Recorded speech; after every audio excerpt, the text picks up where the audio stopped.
Hello, social blueprinters. Welcome to today's interview. Today we are interviewing Taiba Ash from FinerRings. But before we begin the interview, please remember to go to the socialblueprint.org.au to see all the upcoming events in our community and check out all the resources our community has to offer. So, welcome, Taiba.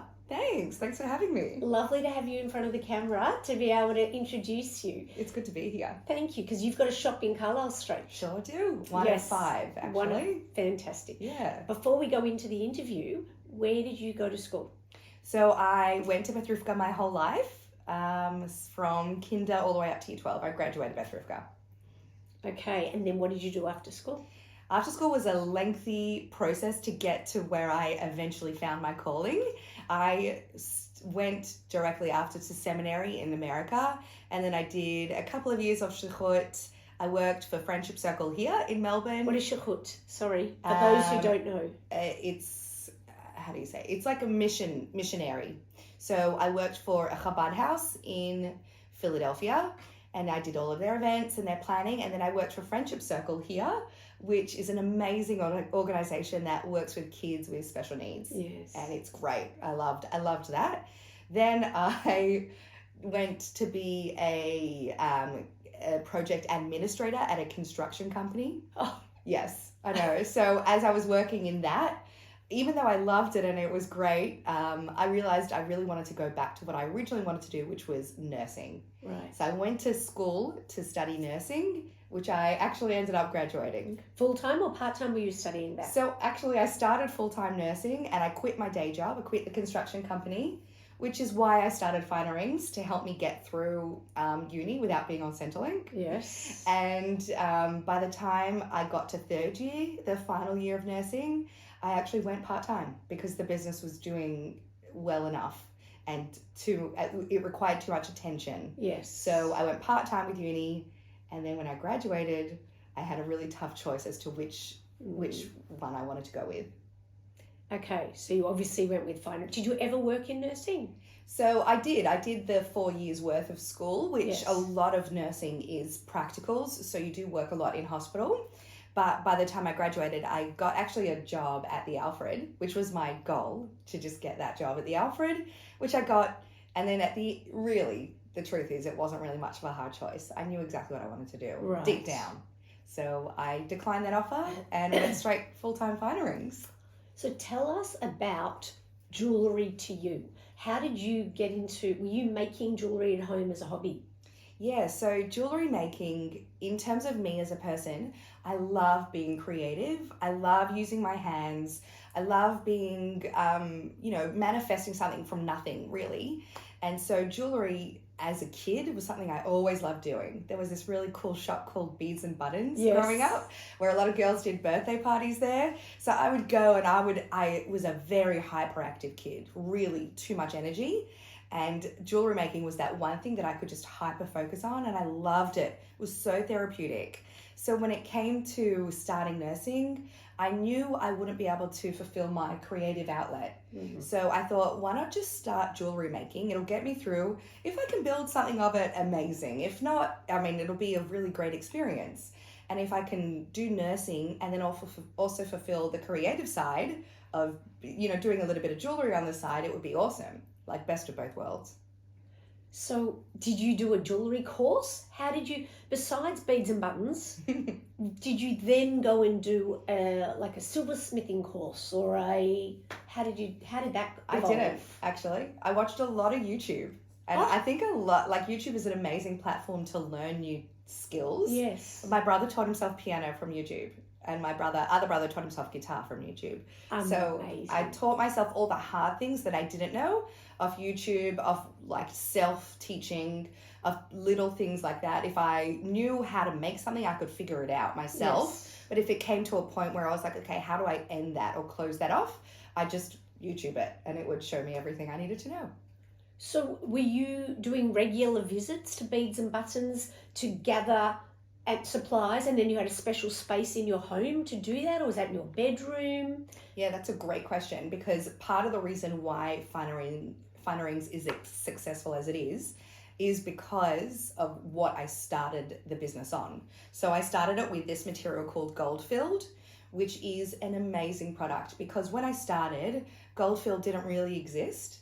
You either had solid gold, which girls my age couldn't afford. Yes. It was too amazing quality, but couldn't buy it, or gold-plated, which was super cheap. Yes. But it didn't last. And gold-filled is this amazing product that is in the middle, where it's got the quality of solid gold, but not the price tag. So girls like me could afford it. The rings that I started, some girls actually even come up to me, they're like, I remember buying the rings from your bedroom. I still wear them every day. And gold-filled was this amazing thing. So I no longer went to beads and buttons. I got more quality materials. Yes. From America. So I started bringing in gold-filled. I would make my products with it in my bedroom. I bought a little desk. My room didn't really fit it, but it was enough. So I started it in my bedroom, and then I migrated to the TV room. So and mum and dad let you? Well, I lived with my grandmother at the time. When I was 20, I moved out of home to my grandmother, and it worked for both of us. She is an amazing powerhouse. She is such an awesome woman. Her name's Bridgetta. Shout out to her. That's lovely. And yeah, we love each other. We got along really well, similar personalities. And yeah, I slept in one of the spare rooms in her house, and it was good for her to have company, and it was good for me to live out of home. Perfect. Yeah. What about welding? Like with rings, putting stones in them. Did you have a welder at home? How did that come about? So when I started, I didn't know how to solder. So I would get the designs that I wanted made up by a local Melbourne artist. She would make all the things for me. But then I realized, like, I'm wasting the money on paying her when I could just learn it myself. So actually Mordecai Ezekov, a guy in this community, he is an awesome dude. He taught me how to solder. So he brought me into his home, and we learned how to solder together to the point where I was making everything myself, all the soldering, as well as just the chain making, which I was originally making myself. And yeah, he helped me even make our wedding bands, me and my husband, which is really nice. Yeah, really special. So was he a jeweler, or was he self-taught? He was a jeweler as well. He's a jeweler. He's a jack of all trades, actually. So he's a gardener, a jeweler, an artist. And so he very willingly taught me how to solder and to do a few things that I couldn't learn off YouTube. Right. Yeah. And then from there, you were making all this jewellery, but what, did your fingers just get full?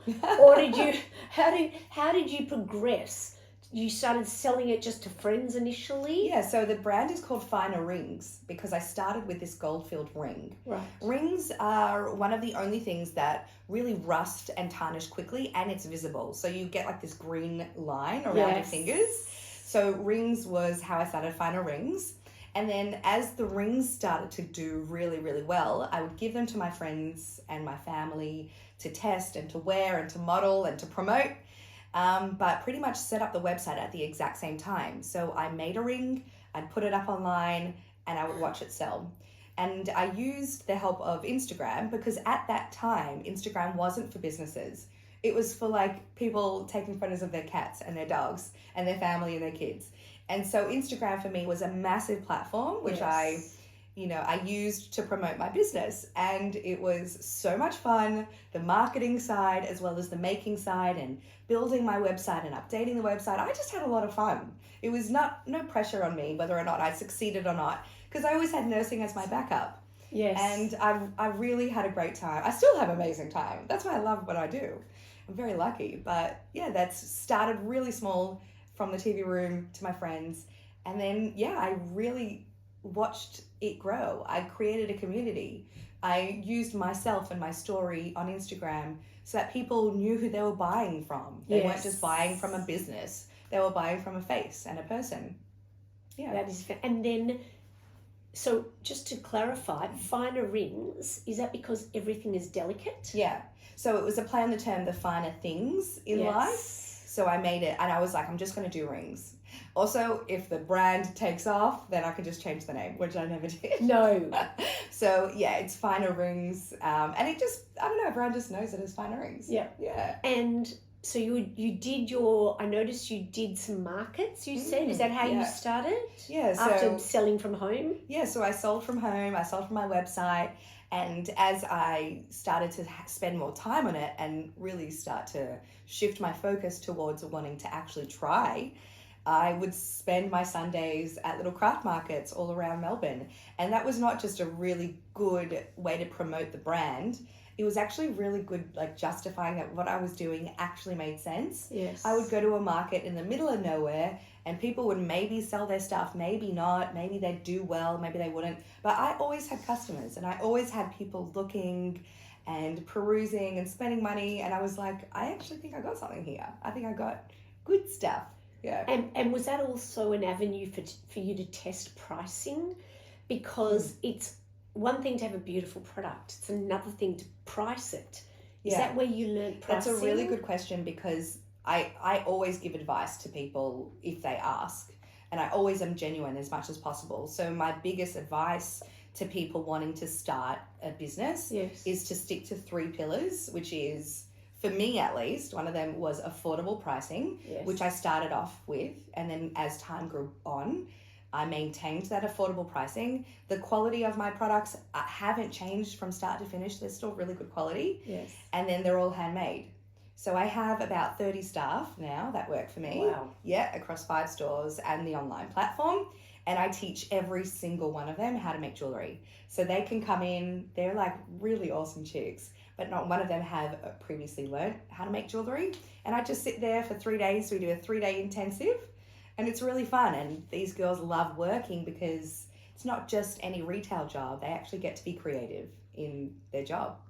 So whilst they're are they being creative, whilst they're sitting in a store, they're making jewellery while they're waiting for customers to come in? Yeah, well, that's probably the biggest niche that we have, which makes us different to any other brand. Yes. You can walk into any FinerRings and there's always a little maker's table there, which is really cute.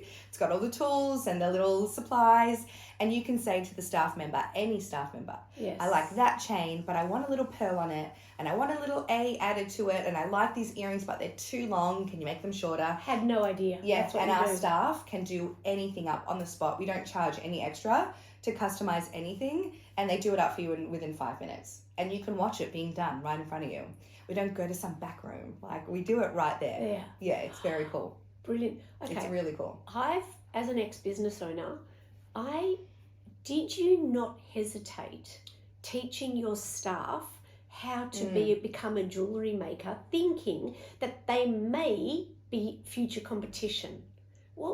Did you agonise over that thought? I agonised, yes. In short, yes. Yeah. And I thought, I will only ever have one shop. I won't be able to open up more shops because how can anyone do what I do? It's not going to make sense. And so for the longest time I did only have one shop. Yes. But it was just me and one other staff member, and she was my best friend, so I trusted her. But then I needed help. I needed more staff members. I needed people that could work days that I wasn't working. And then I realised if I do want to open up my second shop, I do have to let go a little bit. And so I did. And I realised it's actually not so difficult because I believe in my brand. Yes. And yes, absolutely, any of my staff members, they know where we get our stuff from. So they can buy their own stuff, they can make their own stuff, they can make their own brand. Yes. But they don't have me. Yes. And I have all the designs. I always make the designs. I make the business choices. I have my hands still really thick inside the business. Yes. And that's part of what we do, how we're so successful. Yes. And I'm actually happy for staff to, try and do their own thing. I'm happy for other women to try and make their own way. Yes. But I'm really confident in my own business and my own business model. I really am. Fantastic. I had no idea that you could actually change design within the store. Totally. Fantastic. With everything. Yeah. Any piece that we have, as long as it's stuff that we already have, like we're not ordering any extra, we can customize anything. Okay. Yeah. And so where to from here? Where do you think you've got 5 stores? Yeah. Where do you think you're going to go next? It's really interesting the way retail is at the moment. Retail, and especially in the economy that we are in at the moment, retail is a bit funny. Yes. But I always run my data and I'm always looking at my numbers. And I think at the moment, online is not where it's at. During COVID, it really shifted and no one purchased in store and everyone went to online. Yes. And it was an amazing growth for my online platform. But now people want the experience. They want to touch, they want to feel, they want to go shopping. They want to leave their house. So for me, the business plan is to open up more stores. And this weekend, I'm taking my family on a little trip. We're scouting. Well, actually, we're pretty much in the final stages of scouting. We're going to go to Sorrento to stay as a family. And yeah, we're almost finished with that deal there. So we'll see what happens next. Watch this space. Yes, that sounds like a good location to be doing that. Yeah.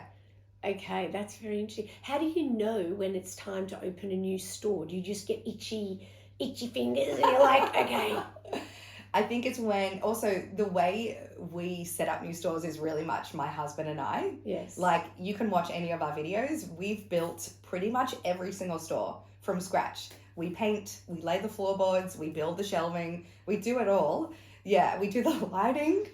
He sounds like a keeper. He is the best guy ever. He is the man behind the brand for sure. Yeah. He is amazing. Yeah. And so it's really when he and I can fit it into our schedule in between having children and having a household and being a family.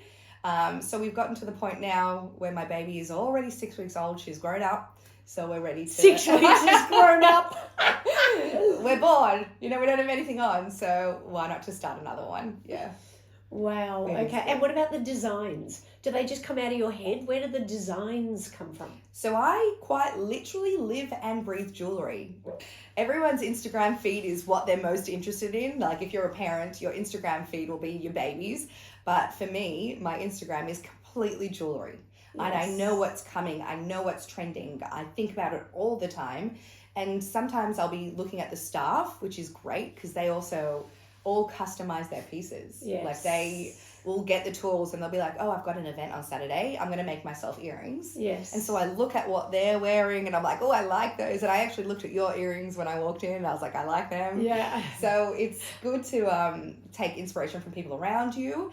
But pretty much I know what I'm missing in the line and I know what's coming out in fashion. Yes. So I think about it and I really just sit there with my pliers and my tools. I take my chain, take my jump rings, take my pearls, and I just make it up on the spot. Right. And then that's how it is. That's how it's born.